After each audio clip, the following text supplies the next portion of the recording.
Who blew up Nord Stream? You for sure. I was busy that day. Nate, do you have I did not blow up Nord Stream. Thank you, though. У вас лично, может быть, есть алиби, у вас лично. You personally may have an alibi, but the CIA has no such alibi. Do you have evidence that NATO or the CIA did it?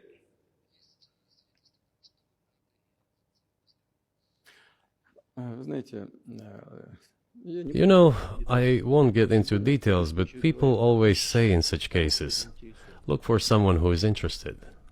But in this case, we should not only look for someone who is interested, but also for someone who has capabilities. Because there may be many people interested, but not all of them are capable of sinking to the bottom of the Baltic Sea and carrying out this explosion. These two components should be connected. Who is interested and who is capable of doing it? But I'm confused. I mean, that's the biggest act of industrial terrorism ever, and it's the largest emission of CO2 in history. Okay, so if you had evidence, and presumably given your security services, your intel services, you would, that NATO, the US, CIA, the West, did this, why wouldn't you present it and win a propaganda victory?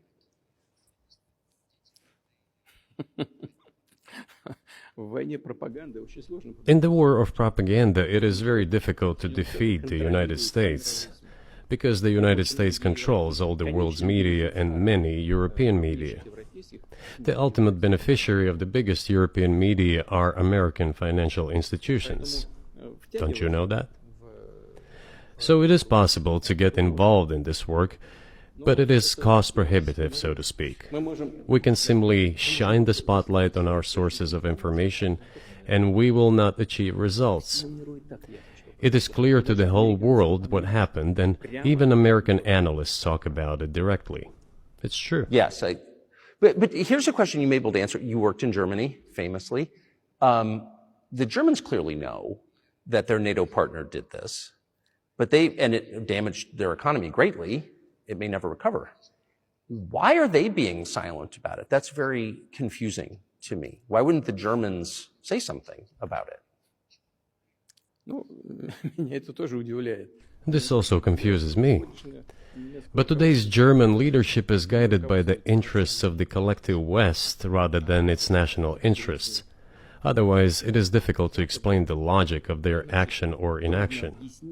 After all, it is not only about Nord Stream 1, which was blown up, and the Nord Stream 2 was damaged, but one pipe is safe and sound and gas can be supplied to Europe through it. But Germany does not open it.